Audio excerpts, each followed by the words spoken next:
care about making albums. That's the man. That shit. They don't give a fuck about making no album. Scarface was never the loudest voice in hip-hop.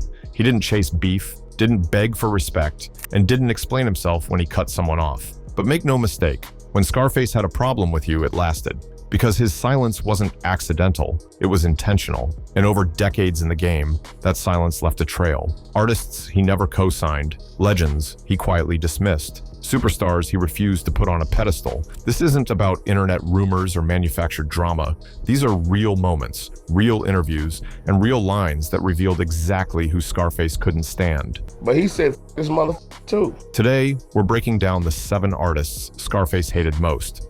First on the list is the rapper that said shit about him, and that is Lil Troy. You had this beef with this individual, Lil Troy, and he was saying a whole lot of shit about the Houston rapper who once moved through the same grind as Scarface, but ultimately became one of the few names Face could never forgive. This story goes back long before the fame, before the plaques, before Houston hip-hop went national. Back then, Scarface was already emerging as the voice of the streets through the Ghetto Boys, while Lil Troy was carving his own lane inside the city's rap ecosystem, known for ambition and strong street connections. When Lil Troy finally broke through in 1999 with Wanna Be a Baller, it looked like Houston was celebrating a shared victory. But behind the scenes, the relationship between the two men was already fractured. Years before his rise, Lil Troy had been linked to a federal case, a label that never fully disappeared. In those days, Houston's rap scene was tight-knit. Everyone knew everyone, and rumors moved faster than records. Still, the tension stayed mostly quiet, until it didn't. What turned that simmering tension into open hostility came years later, when Lil Troy publicly accused Scarface of being a snitch. Not whispers, not private talk. He went on record claiming Face had cooperated with law enforcement, that he had told on someone so. Right now, he was basically alleging that you had worked with the Feds. In street code, there's almost no accusation worse than that.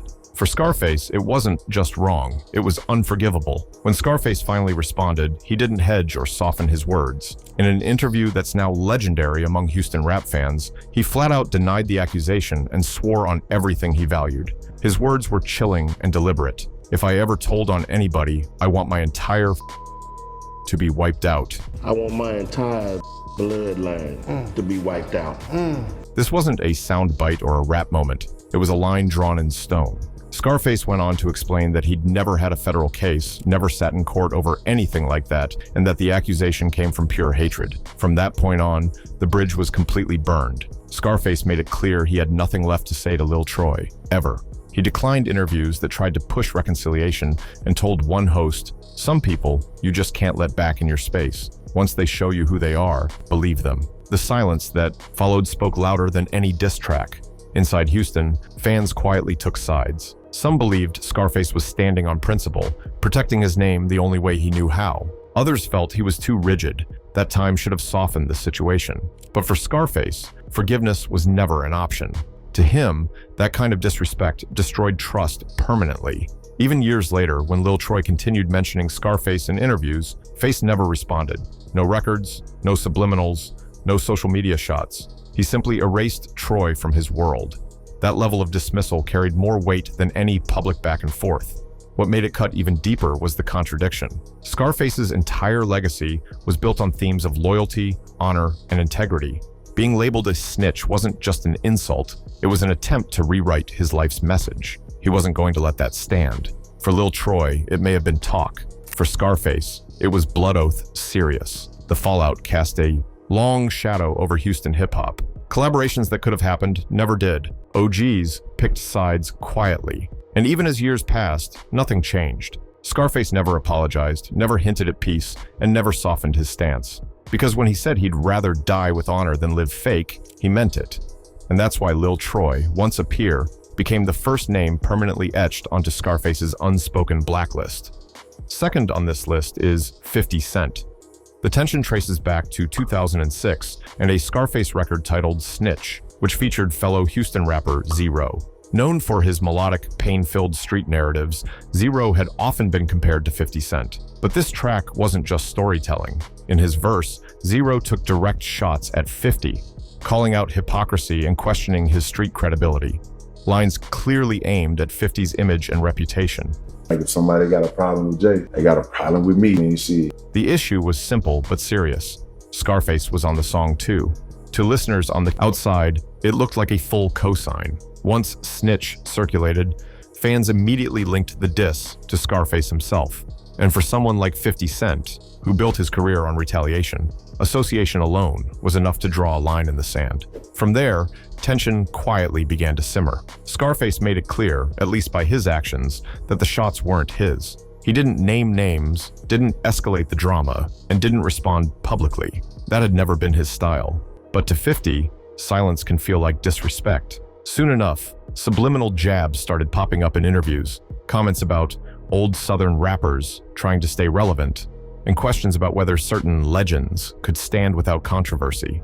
The target was obvious. Scarface, however, wasn't built for that kind of back and forth. He came from a different era, one grounded in authenticity, storytelling, and truth. When asked about rappers who thrive on conflict, he offered a quiet but cutting response. Some people chase war because they can't win with words. He didn't need a diss record. His legacy spoke for him. Still, the relationship was permanently altered. What could have been mutual respect between two powerful street narrators turned into unspoken resentment.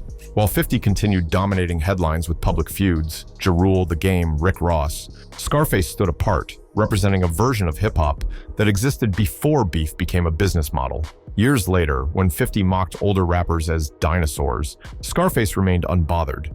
On The Breakfast Club, he calmly stated, "Some people make war their business. I make truth mine." The quote immediately reignited speculation. Fans connected the dots, flooding forums and comment sections, calling it the coldest possible response, measured, philosophical, and razor-sharp. Because Scarface never needed to win the feud. His career proved you could dominate without noise, without controversy, without chasing attention. And that's what made him untouchable. He represented a kind of respect money and clout can't manufacture. There was never peace, no collaboration, and most likely, never will be. But their silent standoff revealed something deeper about hip-hop. The loudest voice in the room doesn't always hold the power. Sometimes, real strength is restraint. Scarface didn't dismantle 50 Cent with a verse. He did it with absence, by refusing to even acknowledge him. And in hip-hop, being ignored by a legend often cuts deeper than being dissed. Number 3 on the list is J. Prince, the godfather of Houston hip-hop, the founder of Rap-A-Lot Records, and the man most responsible for shaping Scarface's rise. What began as business quickly became brotherhood, built on ambition, loyalty, and shared sacrifice. Without J. Prince, there may never have been a Scarface, and without Scarface, Rap-A-Lot might never have reached national dominance. Together, they built a Southern rap dynasty. But somewhere between platinum plaques and executive decisions, that bond began to crack. In the late 1980s, when Houston was still fighting for respect, J. Prince had the vision. He wasn't a rapper. He was an architect, financing Rap-A-Lot with car lot money and relentless determination. Scarface, young and hungry, became one of his most powerful discoveries. Alongside the Ghetto Boys, they turned raw street poetry into mainstream success long before Southern hip-hop became a movement. To fans, the formula looked unbreakable. J. Prince as the boss, Scarface as the voice. But as the label grew, so did the tension. Years later, Scarface hinted that things behind the scenes didn't add up. Payments arriving late, credits going missing, and a growing feeling that the business lacked transparency. He put records out, and I knew when they came, I only knew that the motherfuckers were coming out when they came out. He never directly accused J. Prince, but his words carried weight. Scarface once reflected, "Sometimes you give your everything to something and realize the house you built doesn't belong to you." It sounded less like commentary and more like confession. To J. Prince, loyalty meant gratitude for opportunity. To Scarface, loyalty meant fairness. That difference quietly split them. By the early 2000s, Scarface distanced himself, skipping Rap-A-Lot events, releasing the Fix independently, and warning young artists to own their masters. No diss records, just lessons. Years later, after surviving COVID and kidney failure, Scarface spoke about feeling abandoned by people he once called family.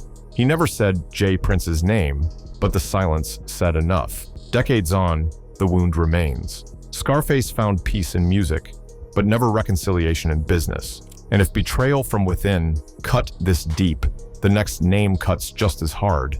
Because number 3 isn't from Houston at all, but New York.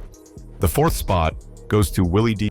Scarface's brother-in-arms from the legendary Ghetto Boys. Together, they helped rewrite Southern hip-hop history, transforming raw Houston street narratives into records that resonated nationwide.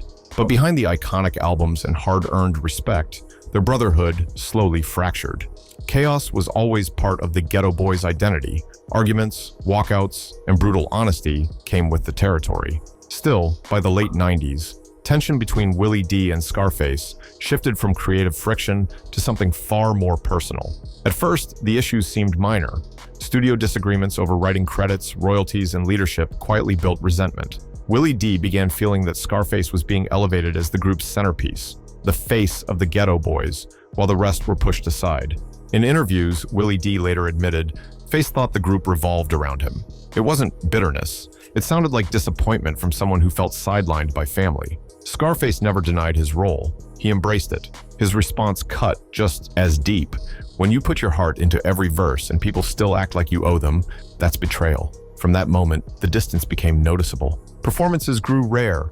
Press appearances felt strained. When Scarface's solo career took off, it felt less like growth and more like a quiet divorce. Still, the legacy couldn't be erased. Songs like Mind Playing Tricks on Me remained proof of a chemistry that no separation could undo. Years later, Willie D reemerged as a blunt, outspoken YouTube commentator, often criticizing politics, culture, and hip-hop hypocrisy.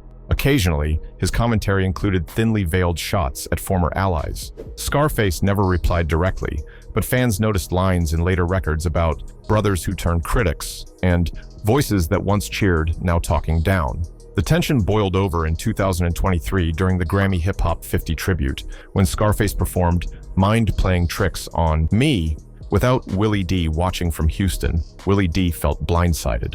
He went on his podcast, angry and hurt, saying he was excluded from a song he co-wrote. A song that I co-wrote, and to not have me included in that. Scarface later explained that Grammy producers contacted him directly and that he had no control over the guest list. And if I didn't reach out to you, it's not my fault. So don't put that shit on me, Willie. That's not cool. To fans, though, the moment symbolized how deep the divide had grown. What should have been unity became proof of separation. Number 5 is Kanye West. When Kanye West burst onto the scene, Scarface respected the music. The production, the confidence, the hunger, it all felt familiar. Kanye represented innovation, someone pushing hip-hop forward without asking permission. But as the years passed, something shifted, and for Scarface, that shift crossed a line. Scarface comes from a generation where discipline mattered, where elders checked you, where silence meant more than noise. So when Kanye's public behavior began spiraling into spectacle, outbursts, contradictions, ego without restraint, Scarface didn't stay quiet.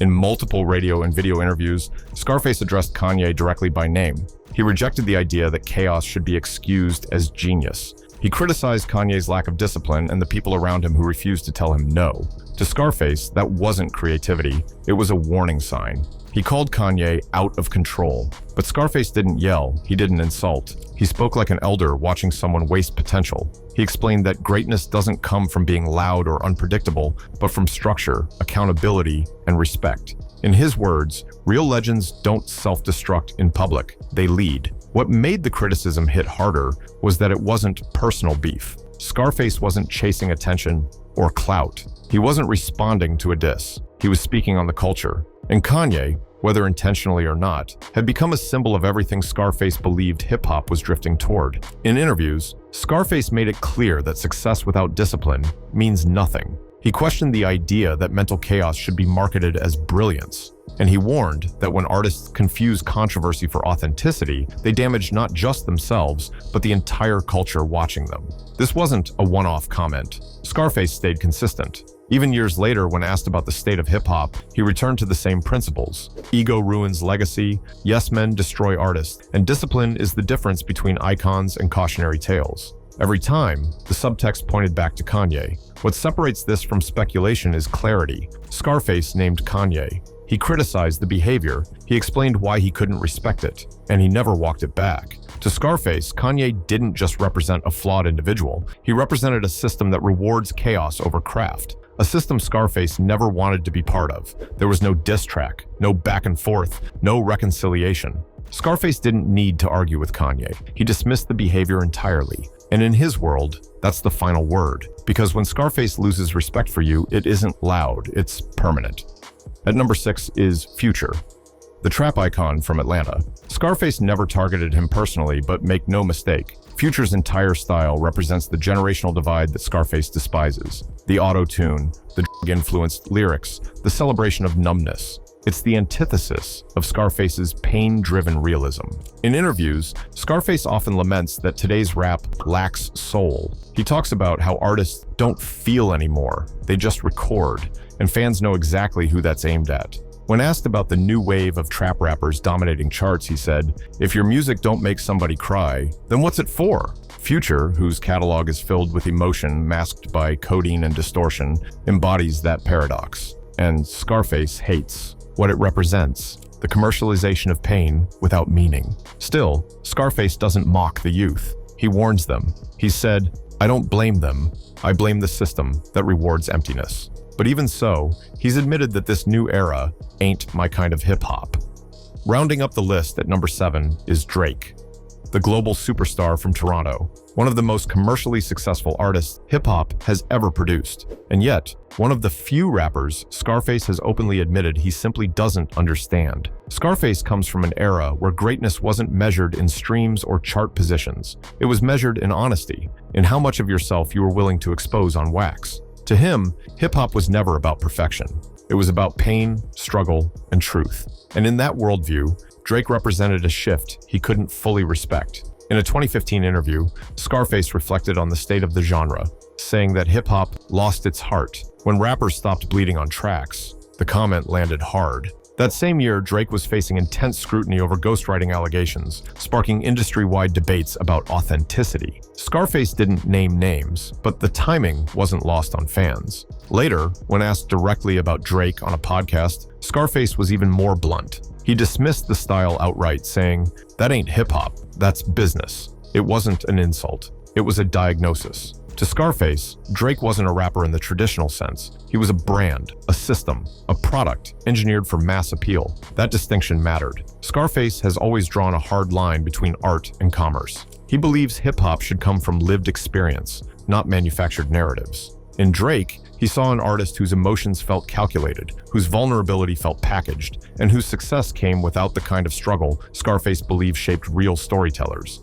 The tension grew even more complicated when Drake began embracing Houston culture, working with local artists, referencing the city in interviews, and aligning himself with Southern sounds. To some, it felt like respect. To Scarface, it felt like appropriation without roots, not theft, but something close to it. Still, Scarface never went on the attack. There were no diss records, no interviews aimed at tearing Drake down. Instead, he spoke to the next generation. Over and over, he warned young artists not to let the industry strip them of their identity. "Don't let the game turn you into a product," he said. Fans heard the message clearly. It wasn't anger, it was disappointment. You can hear that frustration echo through Scarface's later work. On songs like "God Is My Friend" and "Black Still," he reflects on how rap evolved into an industry driven by image, algorithms, and marketing strategies. The music feels quieter, heavier, like a man watching something he loves drift away from its original purpose. To Scarface, Drake became a symbol, not of failure, but of transformation, a sign that hip-hop had moved from confession to calculation, from soul to strategy. And while Scarface respected success, he never respected success without substance. That's why this wasn't a feud. It was a rejection of ideology. And as much as Scarface disliked what Drake represented, his patience would be tested even further by the next name on the list, a rapper whose futuristic sound didn't just change hip-hop, but in Scarface's eyes, helped erase its heart completely. Scarface never chased beef. He stood on principles. Every name on this list wasn't about hate. It was about respect, discipline, and what hip-hop was supposed to mean.